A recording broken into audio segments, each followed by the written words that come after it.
Alrighty then. So here I've got a Phoenix replay. We will be going through Noob Saito's in-house game replay of Phoenix, but the reason that I haven't put out any content regarding that game yet is because, quite frankly, I don't play Phoenix, and I don't really understand the limits of the hero. So what I'm going to do is I'm going to start the game with a game with Crit, with Legion in his lane against Ursa. So similar. But instead of being against a Disruptor, he's against a Batrider +5, I believe. So that's how I'm going to try and... I'm going to try and see what Crit does in a very similar lane, essentially. So I guess let's hop right into it. And then after this game, I'm going to review Noob Saito's game. So opting for Magic Stick into the Batrider 5. And they're off.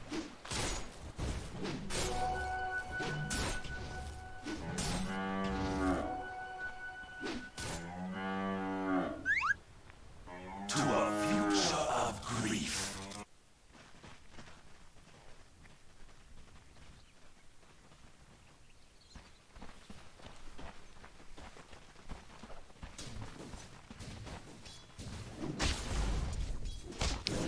So immediately chooses to start trading with the 4. Doesn't necessarily want to try focusing the Ursa, because if he does, he's gonna get pepped to shit by the Batrider.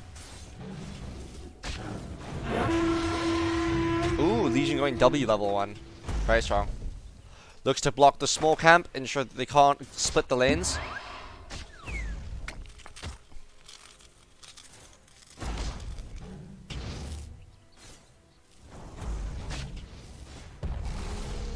Very much looking to kite out a bit more when Fire Spirits are on cooldown. There's really no reason to try and trade. Phoenix is a 1 armor hero with 58 damage, and you really don't want to be taking trades if you don't have to. Opts not to pull because they've got a double wave pushing into them already. Ooh, very sneaky. Stinger almost made that south pull. What is that? Like the 18 south pull or something?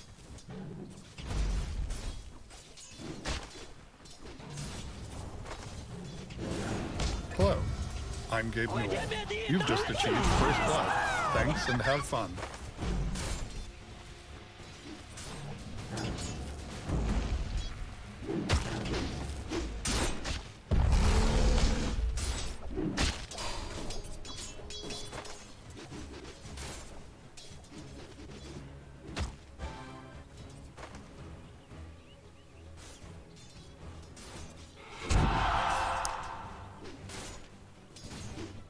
Again, no real spells, opportunity not to do anything. I'm surprised he hasn't pulled the 218 or the 220 yet. I see he's pulling now.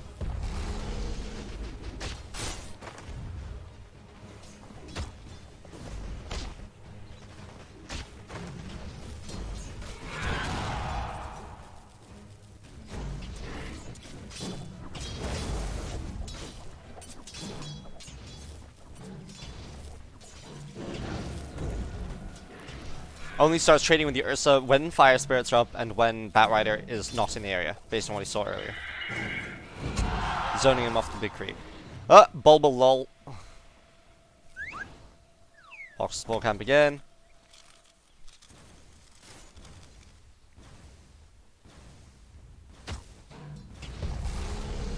So much for the Radiant's courier. Poor little fella. Opting for the early Tranquil Boots after the Magic Wand. I believe this doesn't really apply in your lane, Noob Saito, so probably more like a... So you against Ursa Disruptor, probably more stick into Tranquils. I mean, into Magic Wand or something like that.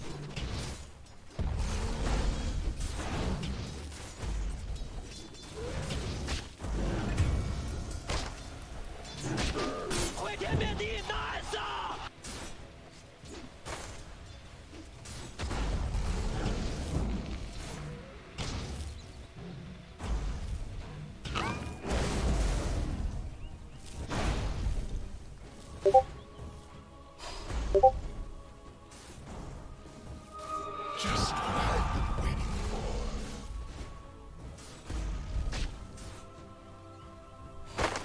Top tier space creation by Crit.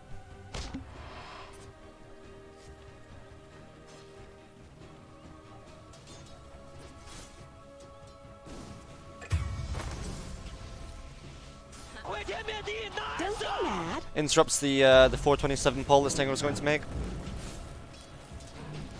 Very much looks to play balls to the wall when his dive's up. Really pushing the limits of his aggression. And it's a kill, actually. Level 2 fire spirits, baby. That level 3 power spike. How much does it even scale by? Damage per second almost doubles at level 2. Holy shit.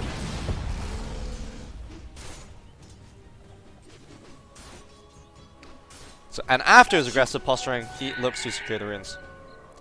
Alright, so I don't play Phoenix, but now it seems to me like this hero's power spike is level 3 when you have level 2 spirits. Because this shit, holy fuck, this shit is strong.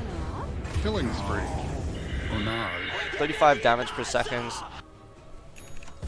35, 70, 140, 280, 280 multiplied by 4.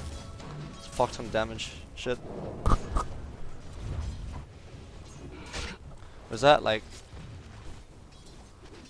160, 320, like 520 damage? Am I like losing my mind there? Is that not the case? Oh, Isn't the end. damn. See how much damage you did there?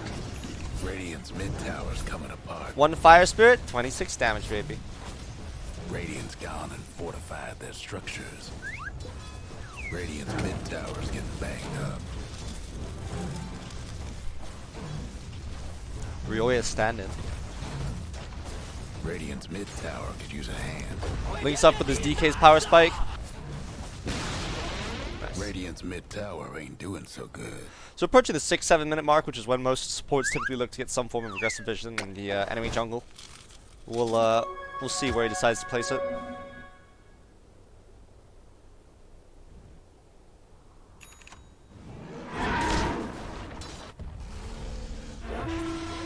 Radiant's mid tower could use a hand. This is ours.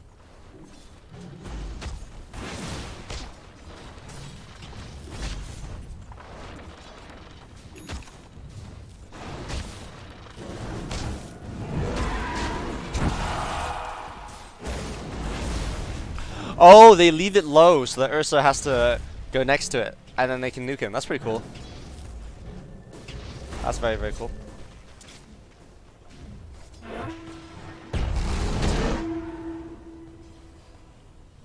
I think Crit could be using his stick a bit more aggressively. Or his magic wand rather, a bit more aggressively.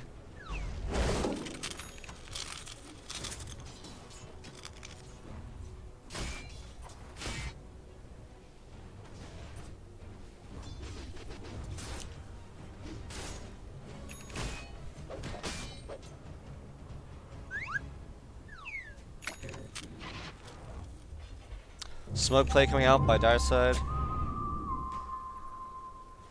A more defensive-oriented ward.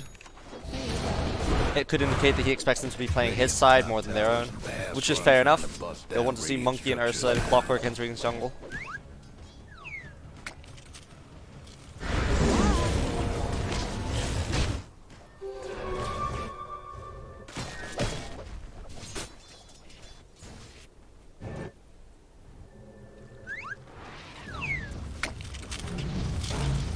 Opts to farm mid lane instead of playing into the aggression top. I imagine that's because Phoenix doesn't do very well playing into high numbers of heroes, because you're all about, your damage output is all about 1v1s over long durations of time. And if you want to fight into lots of heroes, you'd much prefer to have your ulti up by then. Dire's top tower, you know the drill.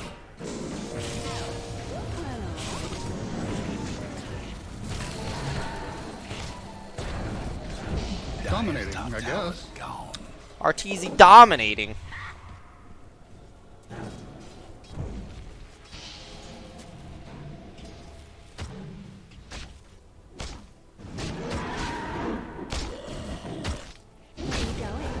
Now he's got his ultimate up, baby.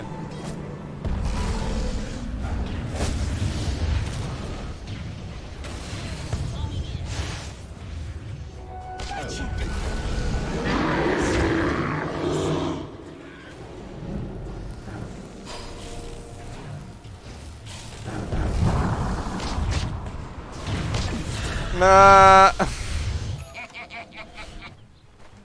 Nice law. Gold and sweet. Bit ambitious there, Crit.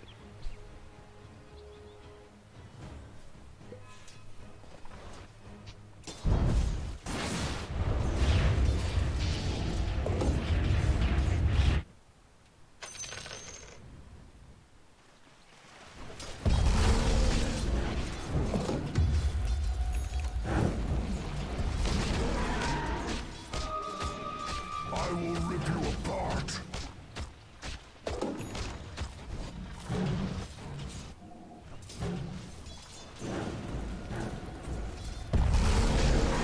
Mid towers have technical difficulties. Into the urn, 11-minute urn.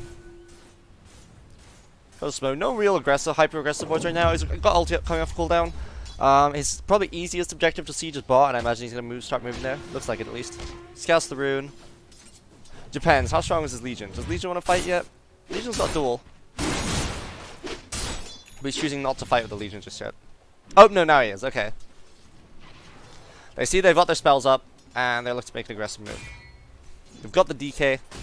Got the Legion coming. Very nice. Oh, to be fair, you did have a DK on your team as well. I did forget about that. Oh wait, no. Was that our game? I can't remember. Maybe there was a DK on your team as well. Radiant's bottom tower Oh! in a pretty sad Oh, right he just barely missed him.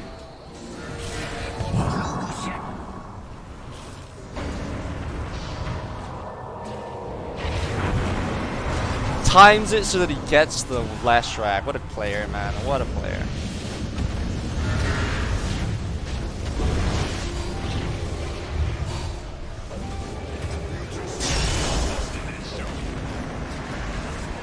No spells, and he's completely hiding out the fight. Maybe one urn is about as much value as he'll get out this next fight. trouble brewing at Radiant's bottom tower.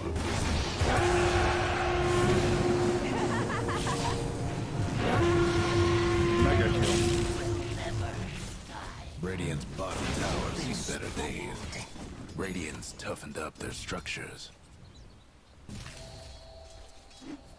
Radiant's bottom tower ain't a pretty sight right now. Dire's top towers get Radiant lost one of them bottom towers.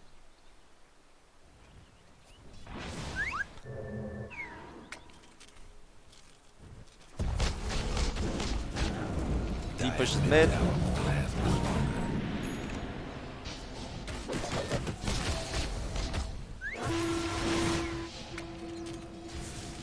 Alright, they secure the high ground. They've got egg. They're not very scared. If they try and push up high ground into egg, they will fucking die.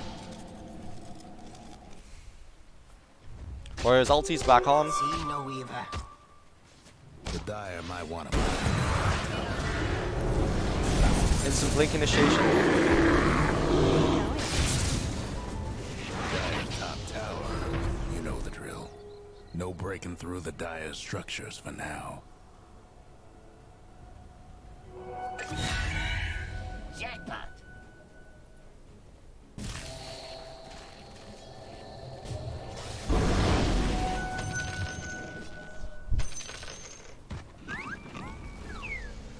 That was lame.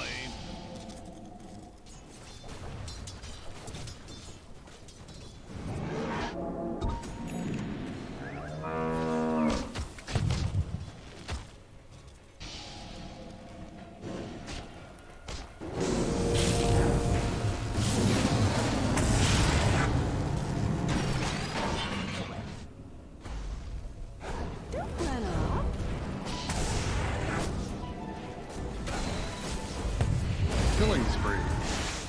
Gotcha. Just stream out. All right, I think we've got the main gist of what he's doing here. So let's finally go back through and find that Phoenix game that you played.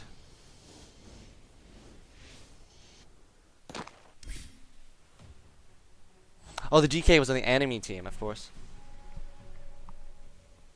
Dire's banned. No broadcaster, baby. Look at these top quality banners, lads. Radiant's banned. Dire's big.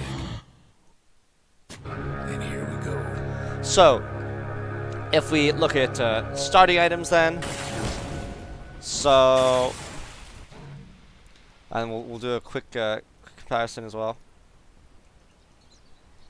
You should have a lot more gold considering Crit opted for the early game stick. You went stick double branch tangos, and you just realized you didn't really need stick in this lane, so you opted for a slightly Side, dire on the other. slightly more damage oriented build. I don't think you need mangoes at all as Phoenix. I think that could be like a fairy fire or something if you really want to trade. Just because like this hero's spells, like they're not very mana intensive. 80 mana, 100 mana every like 50 seconds. Like I don't know. Maybe it's fine. Maybe it's fine.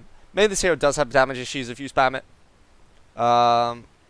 Actually, no. I'm sure that one mango is actually probably fine in this lane. I wouldn't go Erden straight away.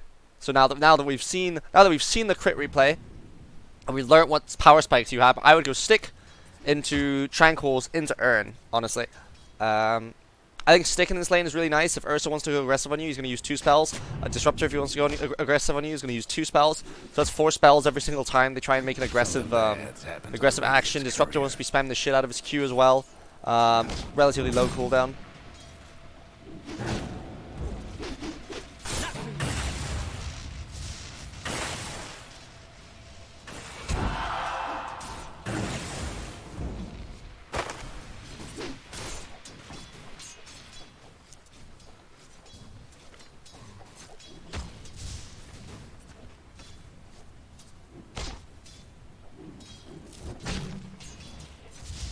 I think there could have been a little bit more coordination in terms of when you guys went aggressive there. Ours, not yours. Yeah, there isn't really much you can do when your W's off cooldown. I would like to see you guys push in this wave now. Getting your level 2 power spikes before Disruptor and Ursa's level 2 power spikes is very important. This is important. See, Ursa just hit level 2 in this lane before you guys. I don't think that's allowed to happen. You have superior wave clear abilities in terms of Legion Q and Phoenix W. A really cool habit to get into as heroes that play in the offlane is that you pull back the first waves that meet, and you try and pull it as close to your tower as possible. And then on the second waves, you push the wave so that you get level 2 beforehand, and you've already set up your wave because it's closer to your tower, so you get level 2 beforehand, and the enemy team has to run quite a bit to get back to that tower in an ideal world, and then you capitalize on that by going aggressive with your level 2s before they do, and it's something that works really well on squishier offlane combos, because you just typically squishy combos in the offlane do a hell of a lot of damage.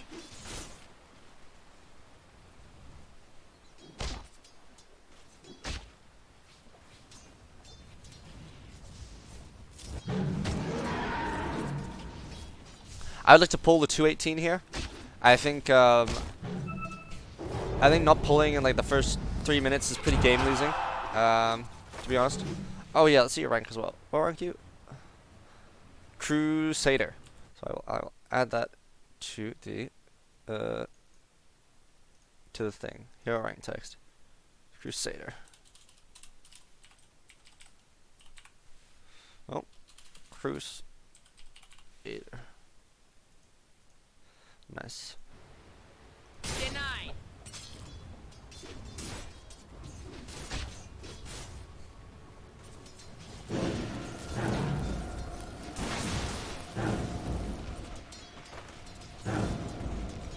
I would like to be like, I don't like the fact that you're not pulling. You can definitely be you could have definitely denied some experience to this Ursa already. Again, like we were saying, if you have superior wave control abilities, it should be very easy for you to take control of the lane. Because superior wave control means that you can make it will take a longer time between you pulling or like pulling the wave before the enemy team can react, because you've just forced maybe an extra 1 creep under their tower at like full HP, and that's an extra 2 right clicks maybe, extra 3 right clicks maybe.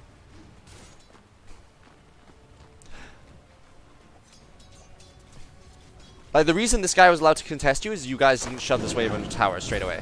And also, and if that wave is like directly under tower, Legion should be able to block him out. So that's actually on the Legion there. I think you made the pull. I think that was correct. But unfortunately, Legion Commander messed you over.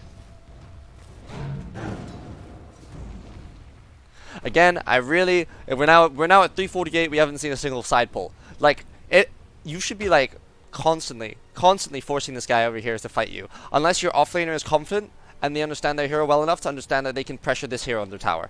Or are mechanically skilled enough to pressure the hero on the tower.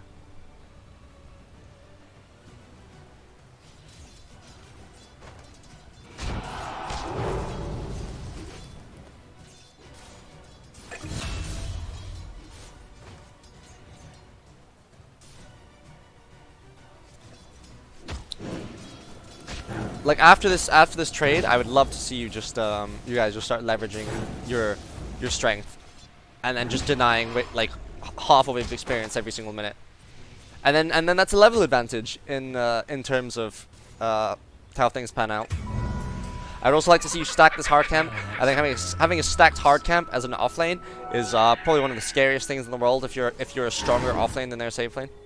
Never refuse gold. Because it constantly has the threat then of I'm able to deny all like an entire wave of experience. That threat is always in the mind of the enemy safe laner, and that can make them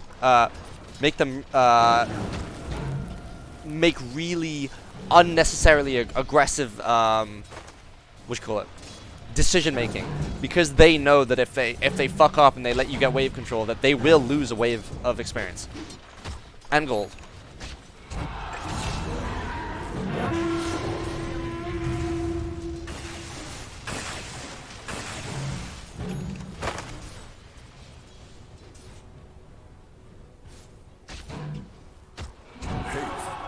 I think this pull is incorrect. You already have a wave pushing into you until your Legion Commander just nuked the shit out the wave.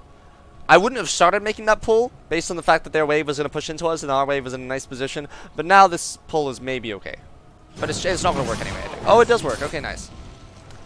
I don't think that pull should have worked. I don't think that wave should have ended up as it should have.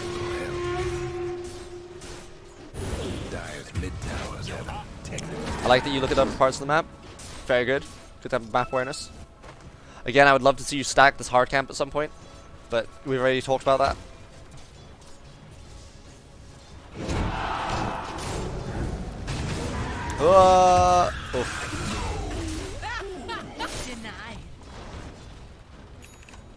So we saw crit opt for Sunray level 4. So we're going to take a look now at how Icarus Dive scales compared to Sunray.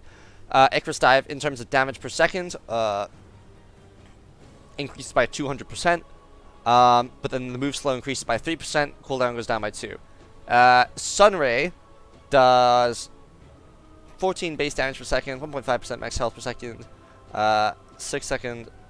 Okay, so in terms of straight up damage, it looks like Sunray should be doing more than 20 damage. If we look at 1.5% of Ursa's HP, 860. I'm not. Let's just go to calculate. Was my computer not working? 800 and what is it? 860 multiplied by 0.015. 12.9. So you're going to be doing 12.9 plus 14, which is 16.9. 16.9. 22. Wait. 26.9 damage per second. And you're going to be healing, which means you can take some really favorable trades if you manage to get Phoenix trading into an Ursa with Sunray. So it looks like Sunray level 4 is the play, unless like this spell really doesn't scale that well. And this spell doesn't cost too much mana. Like you have no mana issues right now, so.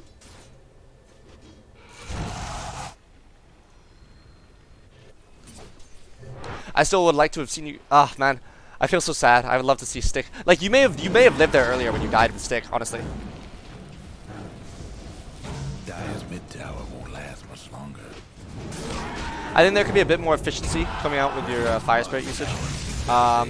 I would like to see a lot more focus in Fire Spirit usage as well, and really just like focusing one hero, like the Ursa, and just getting them really, really low, or focusing the Disruptor and getting them really, really low. It's typically better to focus all your regen on one hero, unless pressured otherwise, than to spread your damage output, because it's easier for them to recover with items like Tangos and just natural regen. Radiant's mid tower's coming apart.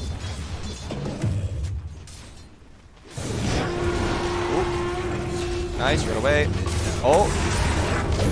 Marco with the feed.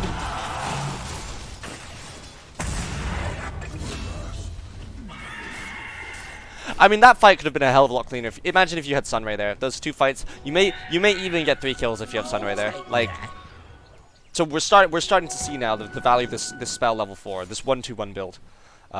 Thanks, crit.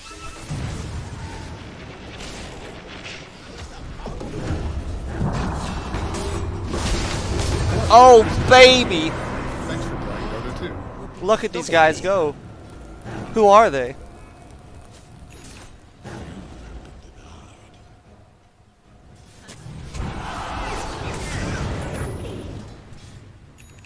So now we're approaching the mid game. I would like to see a Observer Ward and a Smoke. I think Observer Wards and Smokes are a Pulse 4's best friend. How did this even happen? This was just a great rat play, by the way, from the Witch Doctor. Can everyone just appreciate you could Buster as fucking understanding of what makes a good gank? This is just top quality understanding of how to funnel people into having no retreat, and then he backs out as well as them back. Oh god, this is such a high level play. I love it.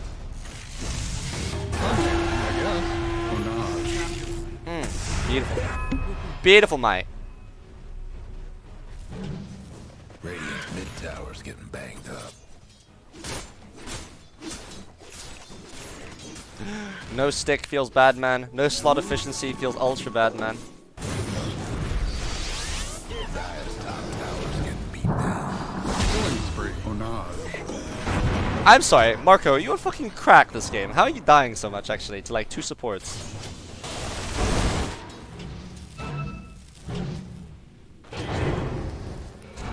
Dire's mid tower's having technical difficulties.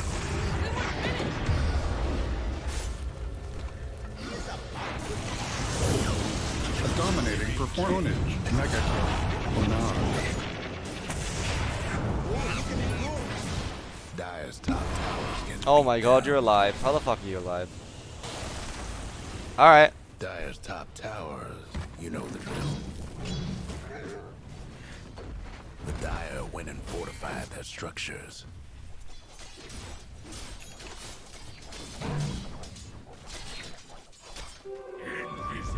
The Dire might want to find their top tower. Dire's got a top tower and a Radiant bottom tower.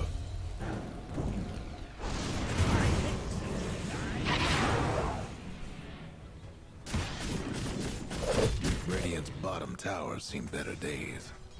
So you TP mid here. Do I like this TP? Tower ain't a pretty sight right now.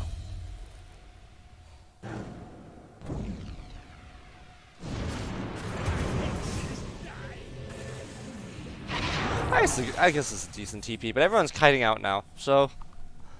At the time, it's probably... I'd say don't TP straight away for a lot of fights, just do a quick... Just take a really quick look at the fight and think like to yourself, is there anything I can do here? Because I think I would have preferred if you walked to this lane, because now you guys have come to this lane as like Jobius. What? Did he just? What?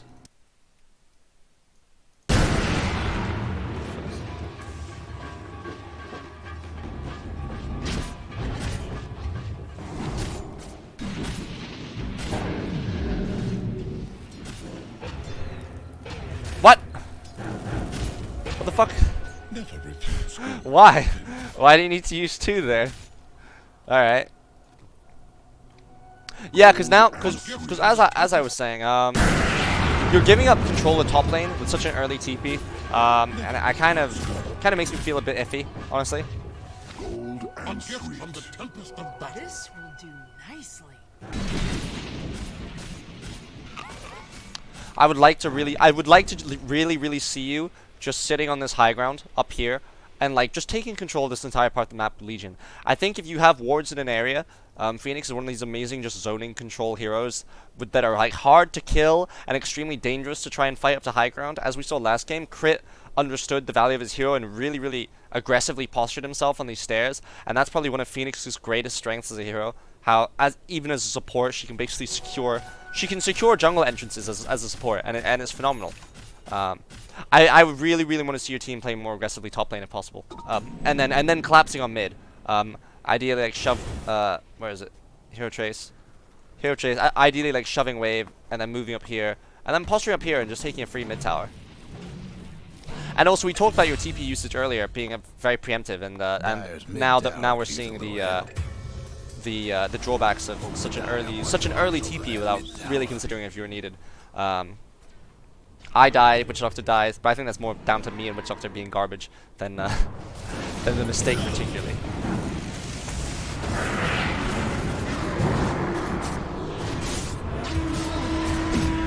Okay, so let's take a look at this one.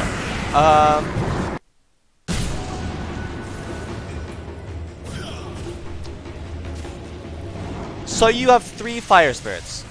You've missed 2. You've hit 1 of them. You're being gone on. You had 1 more fire spirit here, and you had dive. You could have fire spirits, and then dove forward, and then ended up here, behind your troll warlord that people are running away from, and then suddenly these heroes are slow, or this guy will have to commit. None of them have mana to even gap close you if you dive, dude. Like this is just not pressing your most powerful spell in the game in terms of mobility. I don't know what to say. You shouldn't die here at all. I don't think there's any circumstance you should die here if you press dive. What did you learn? What does Crit go in terms of skill build this game? Dire's mid tower. He puts maxes out. Radiant's top towers. So he only ever puts the single point in Icarus Dive and everything else in Sunray because it's just such. This is an amazing sustain spell. And Icarus Dive scales like fucking ass. I like that you only put 2 points in your Q though. I think that's pretty good. Oh, 424 damage. So I'd like to see you put more points in Sunray now. I think we're establishing based on Crit's performance that Icarus Dive is just a garbage fucking spell. The Dire best about that bottom tower. Guess what's happening to Dire's bottom tower? Wait a minute, have I been saying your name wrong this whole time? Noob Cybot, not Noob Saito. Noob Cybot. Okay. Now, alright. Noob Cybot. Okay. I remember the name now. I don't know why I thought it was Saito.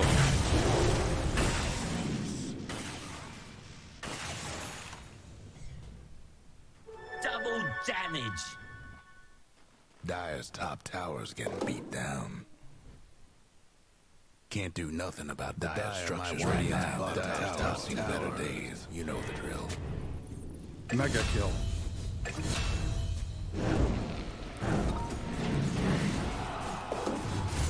Radiant's mid tower's bottom tower's Dire just couldn't save. They're unstoppable. The Dire best do something about their bottom tower.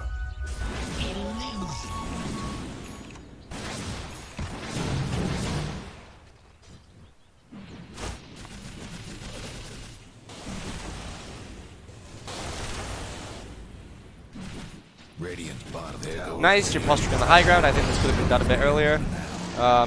You're a scary force. I wanna really see you like aggressively throwing out your spells here.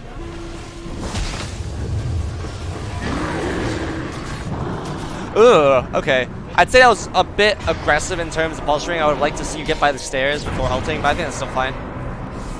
Oh, clean Sunray, steals the kill. What a player. And by now the game has stopped. But we've discussed a lot about skill build, item build, and If you were a millennial, I'd lane say control. Wicked That I think there's plenty to learn from this replay already. All right, that's me out. I'll start uploading this now. Coolio.